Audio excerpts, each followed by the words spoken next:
Hi, this is Chrissy Incognito, and welcome to the first episode of my channel.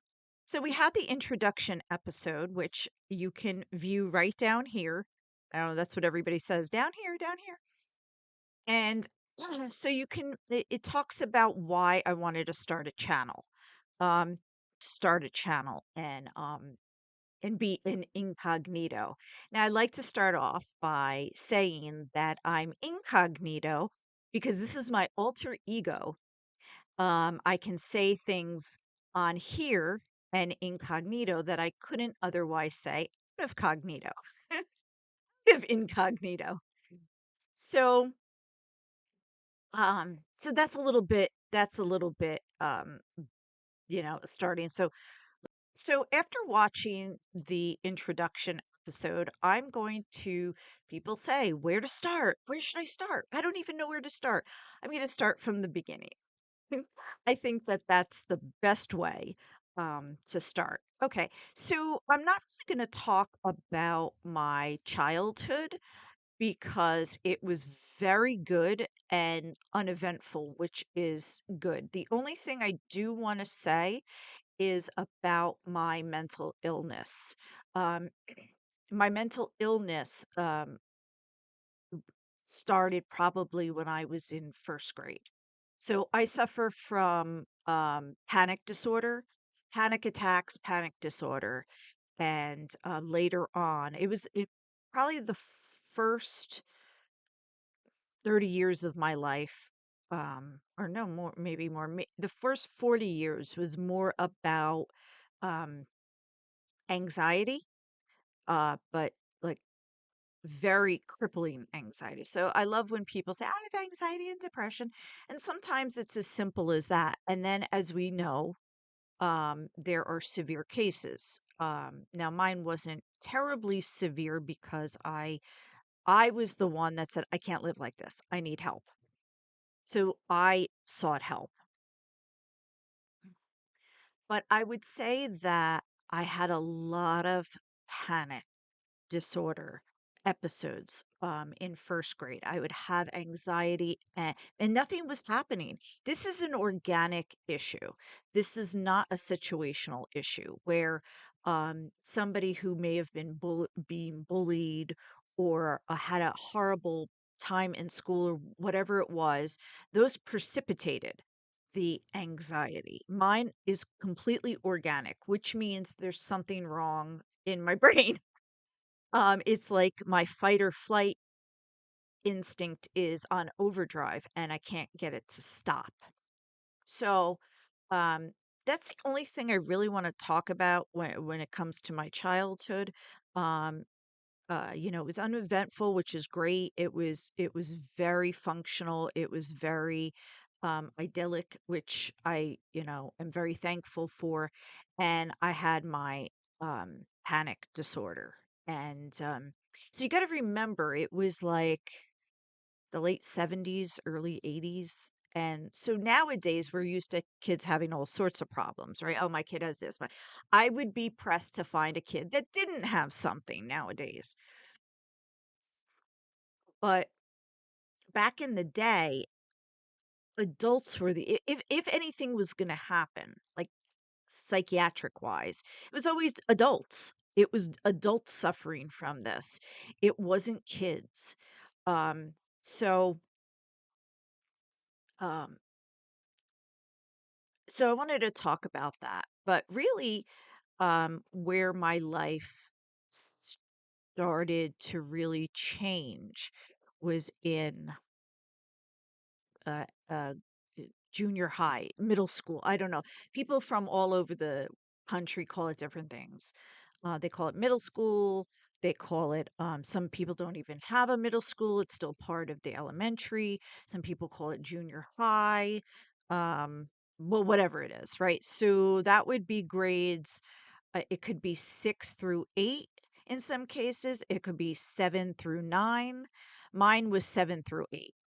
So, coming from a very idyllic background and life, the middle school years really, I just took it and flew. with dysfunction. And again, this was not like it is nowadays, where it's pretty typical to see kids acting out or whatever it is. So when I began in my first year of junior high, I was getting, yeah, I thought it was great. I'm like, I'm getting to be older. I'm almost in high school.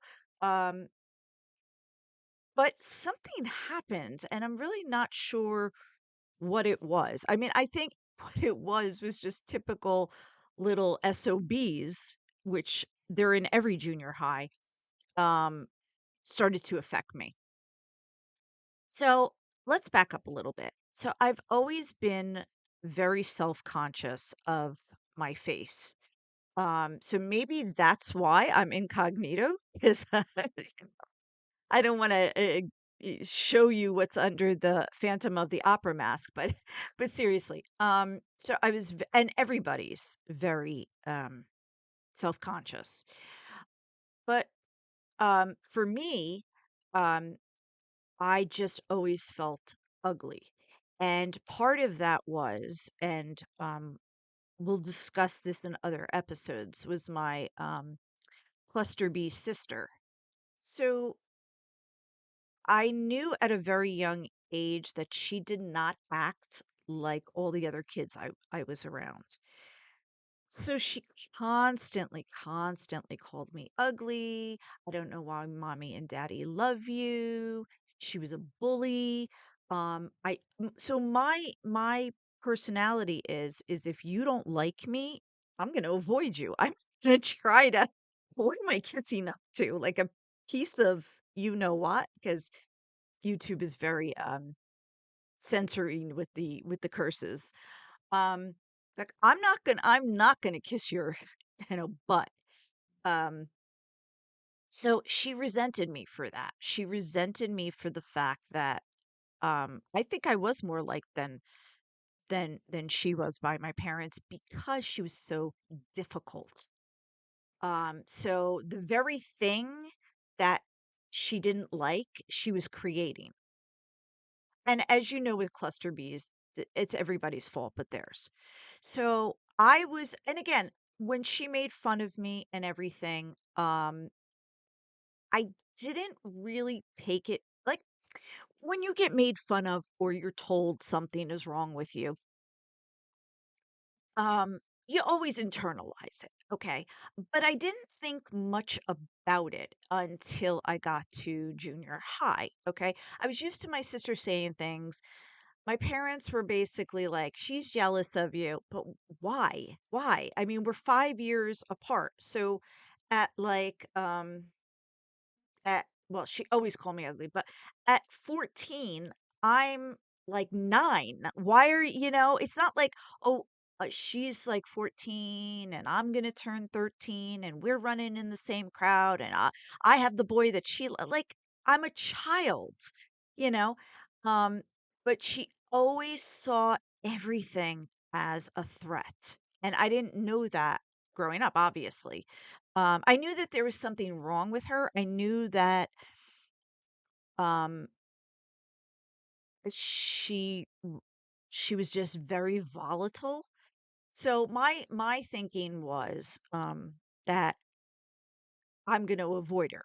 I don't ingratiate myself to people I can't stand. Well, she resented that. Like and she wanted to be violent with me. And this was as far back as I could remember. I usually had to lock myself in the bathroom or lock myself in a room because if she got a hold of me, she would have been violent. And and that's kind of part of the cluster B, and that's another episode for um I just avoided her, which made her hate me even more.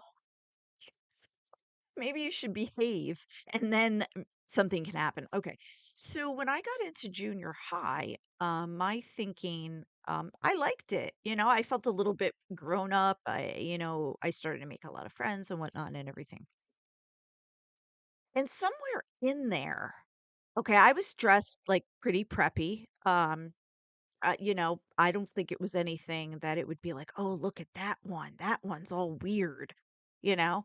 Um, I felt like I blended in with everybody that there was no reason for, like, to be targeted. But anyway, and the only reason why I'm lamenting about this is because it's setting precedents in the other choices and relationships that I've gotten into. And I think most people can relate that it's a chain reaction.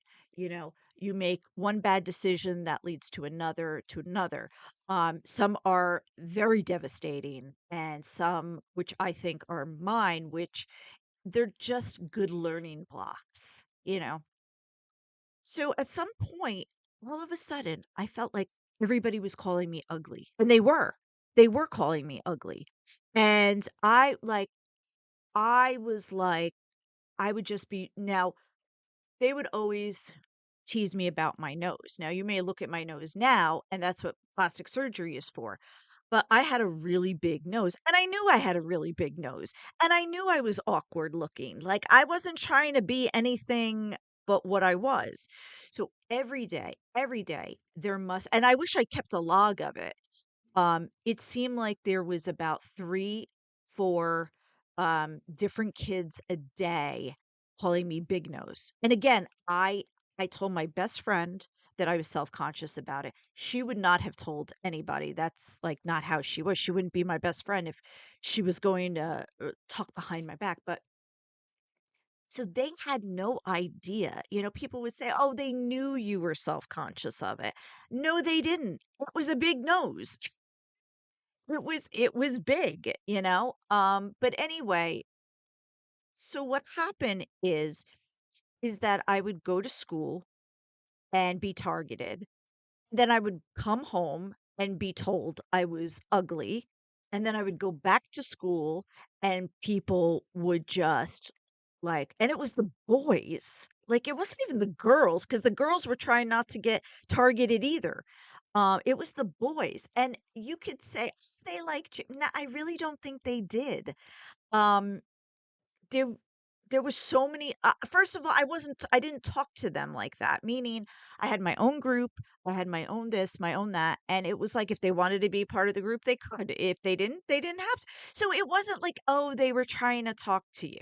No, I was ugly. I was ugly. And for whatever reason, they felt compelled to tell me. So, going through puberty, going through that awkward middle school, being told you're ugly at school, being told you're ugly at home. And thank God not by my parents, because that's a whole different other can of worms. Um, so that was 7th grade. In 8th grade, um, in 8th grade, I thought I'd start the year out as like, "You think I'm ugly? You think I'm flat chested? You think I'm this? You think I'm that? I'm gonna be sexy, and you're gonna be the little friggin' kid." So that's what I did. Um, I dressed inappropriately, definitely. But this was a time when kids like 13, 14 did not dress like this. Only on TV, and that's probably where I was getting it from. So I was wearing provocative things, which showed I wasn't flat chested, which that was another thing they called me. And no, I don't have boob implants. But I was like, I have no recourse here. I'm frumpy looking. I do have a big nose. In these clothes, I do look like I'm flat chested. You know, um, I'm like, and I came in dressing, like an 80s rock video. Big hair. Well, everybody had big hair, the sexy clothes and everything like that. Well, unfortunately, this produced a whole nother set of problems.